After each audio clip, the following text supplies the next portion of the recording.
Welcome back, folks. It is Jafer. Now, last year, a brand new company, Vaxee, released the MPO1 powered by Zgen, and it was overall a really good mouse with some missteps. Let's take a look and see if their brand new mouse, the Outset AX, is going to be improving on those minor gripes that we did have. Vaxee is back already with their second mouse, and it's called the Outset AX. It's designed in collaboration with the retired Asian Counter-Strike pro named Alex. It's an ergonomic right-handed wired mouse, similar in vein to the MPO1 that we recently reviewed. It's coming in at 80 grams. While it's not an extremely competitive weight compared to others on the market, that weight does make up for the fact that this mouse is super solid. The structure does not feel weak at any point. It just overall feels very premium. There's no creaking, no flexing. You can't initiate the side buttons by putting a lot of pressure on the side there.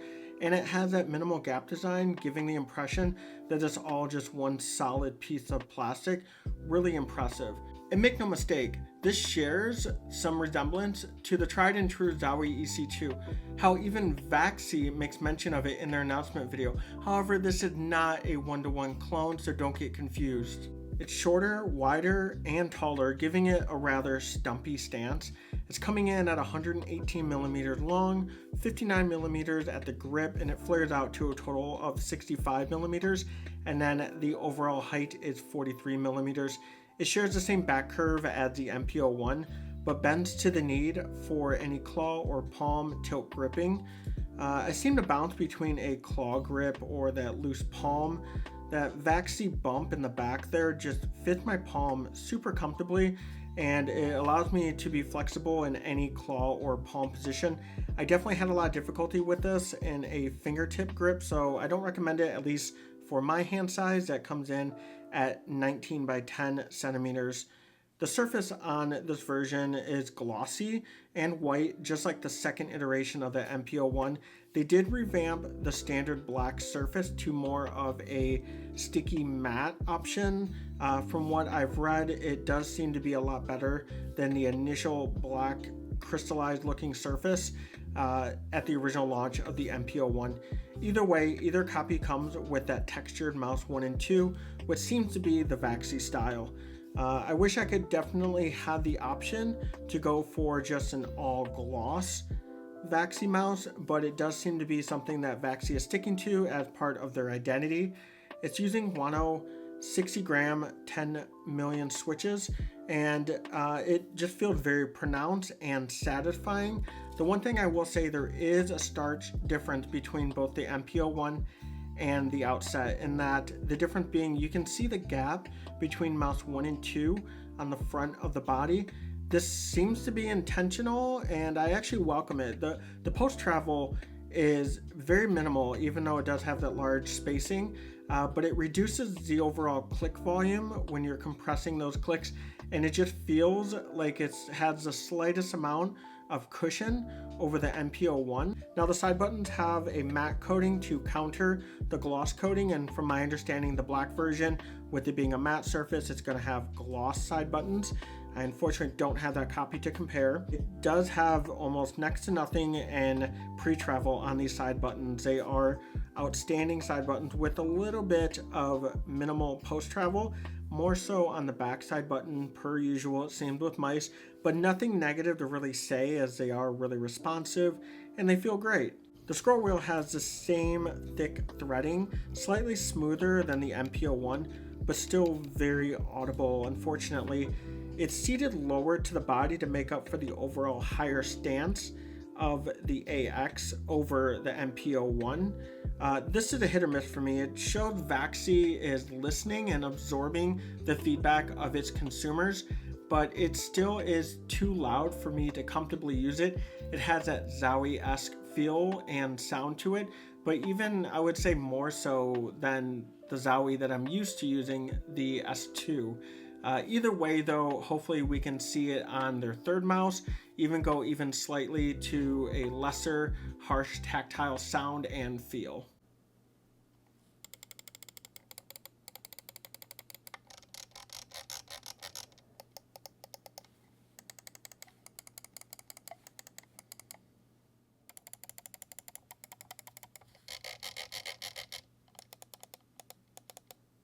Now, when we flip the mouse over, we see another example where Vaxee is listening to the community. They've added some thicker feet as standard stock feet. Before it was 0.45 millimeters, now they opted to go with their 0.6 millimeters. I myself don't normally stick with any stock feet. I'll end up getting ice or core pads for this, as I do like those on the MPO1, and fortunately they are the same exact size. So if you have some additional sets laying around, you can throw those right on the AX. It offers great glide though nonetheless, and there's no noticeable friction or any scratching.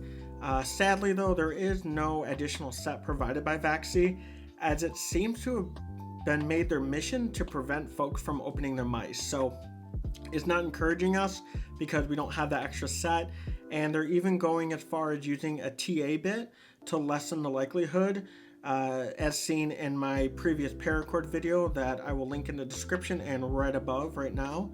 That doesn't really stop old Uncle Jafer though, as I will still be paracording this as well, given the cable is just not up to snuff. It's thick, it's stiff, it's tolerable if you have the proper bungee, but in the end though, it's the same one that we saw on the MPO1, and with wireless mice becoming more of a competitively priced product, having a wired mouse with this type of cable, similar to even the Xtrify cable, it's just not going to be tolerable for me, and we definitely got to do better on that. Inside the mouse though, we do have these tried and true Pixart 3389. You can make adjustments to it with the 3 buttons underneath right next to the sensor. You got your fixed DPI positions of 400, 800, 1600, and 3200. You can adjust the pulling rate at 125, 500, or 1000. Lastly, you can adjust the debounce to 2, 4, or 8 milliseconds. I keep mine at 4 milliseconds. I don't have any issues, but it is nice to have that option if I want to add or remove any delay to my clicks. In the end, Vaxee knows that shape is king, and you have to respect them for that. They aren't here to simply just follow in an orderly line by conforming to every trend or the next big thing. They know what they have their mindset on, and they stick to it. Their second mouse is another top tier mouse for comfort, taking that solid foundation of what their veteran experiences kind of molded and brought into 2021. I found myself loving the mouse the more I used it, but at the end of the day, I don't really main an ergo mouse, although this one is definitely enticing. Alright folks, so that does it for me. I do think that the new Outset AX by Vaxee is a great ergo mouse. If you're looking to just find something different than your Death Adder, than your G703, than your EC2, it's going to have that familiar ergo shape, but it's going to offer something a little bit different because it has that Vaxee bump in the back, similar to that MPO1. Overall, it is a great mouse with a little bit of some things that need some tender loving care. I'll leave a link in the description below if you're interested in the mouse. It is sold directly through them. And if you did like the content, please throw a like and of course hit that subscription button. Until next time, I'm Jafer and you stay safe.